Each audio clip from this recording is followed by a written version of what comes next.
Yang terakhir adalah fitnah tentang wanita. Dan ternyata fitnah ini paling banyak memberikan korban. Hadatsana Adam, hadatsana Syu'ban, Sulaiman at-Taimi, qala sami'tu Abu Sufyan al-Hindi Usamah bin Zaid an Nabi sallallahu alaihi wasallam qala,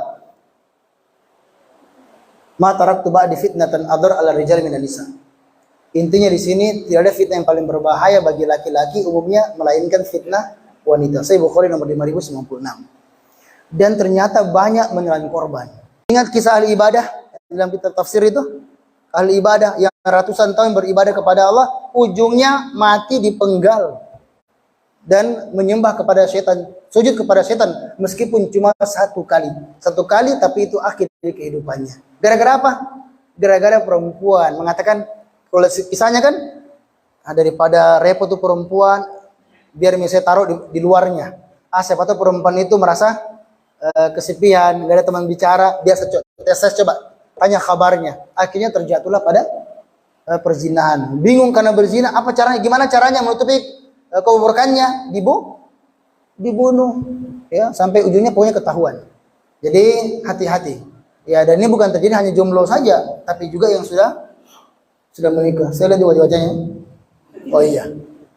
Ya, jadi kalau ada ditinggalkan ditinggalkan itu yang fitnahnya luar biasa. Fitnahnya sangat luar biasa, yang kata Ibnu Taimiyah, rasa suka di luar ikatan pernikahan tidak ada mengetahui racunnya atau bahayanya melainkan Allah Subhanahu wa taala. Dia pertama bisa merusak agama seseorang, tidak bisa khusus beribadah. Allahu Akbar. Kalau mau foto, kalau mau apa, kalau makan bukan baca basmalah, kirim foto. Edisi sebelum basmalah. Kalau sudah selesai makan, edisi hamdalah. Saya baca basmalah hamdalah kepada perempuan yang bukan mahramnya. Perempuan juga kalau dia sudah perempuan masih jomblo, kalau dia sudah rasakan itu, langsung membuat syahwat zina atau yang semisal dengannya, itu membuat otak itu nggak berfungsi. Ya, maka dapatkan kalau kisah-kisahnya ada perempuan sudah kasih begitu, kok maunya perempuan? Iya, mau ketika sudah merasakan seperti masuk di sini, ya, di pikirannya, dan itu begitu indah sehingga tidak mengingat hal yang lainnya. Maka antum ingat baik-baik apa yang saya sampaikan tadi siang. Apa itu? Idza qama dzakar rajul dhahaba sulusa aqli. Kalau sudah berdiri tegak ini, maka dikhawatirkan akan hilang 2/3 akal sehatnya. Wa dhahaba sulus dini, dikhawatirkan bisa hilang 1/3 agamanya. 1/3 agamanya. Maka jangan main api, bisa merusak agama kata beliau, bisa merusak kehormatannya, terjatuh pada perzinahan, bisa juga merusak akal sehatnya, bisa juga sampai merusak tubuhnya, seperti kisah Qais Majnun dan Laila. Dia cium semua itu, dia cium tembok dicium, tembok rumah. Orang bilang, gila Ki, gila. Dia mengatakan, saya tidak gila. Kenapa saya cium? Karena dulu di sini ada perempuan yang sangat saya idam-idamkan. Ya, cocok mi gila. Ya. Nah, jadi saya punya pengalaman baca yang kayak begitu. Entah sudah menikah atau tidak menikah.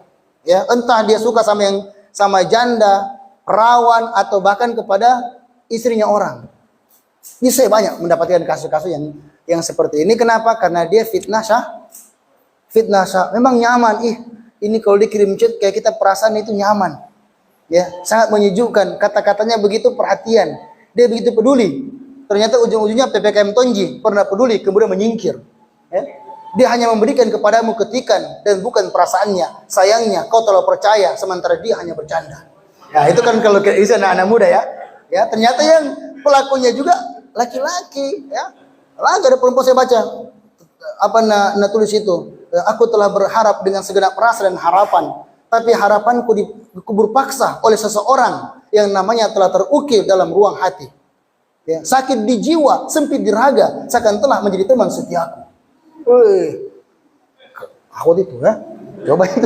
Ya, pelakunya ya sudah punya 01. Ya, yang 02-nya masih halu dalam proses muhawalah.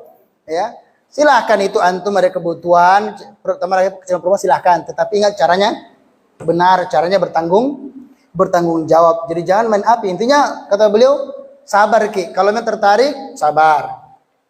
Kalau jangan sampaikan dan tetap menjaga kehormatan. Itu yang paling penting untuk kita lakukan. Dan fitnah perempuan ini sangat sadis, luar biasa ya.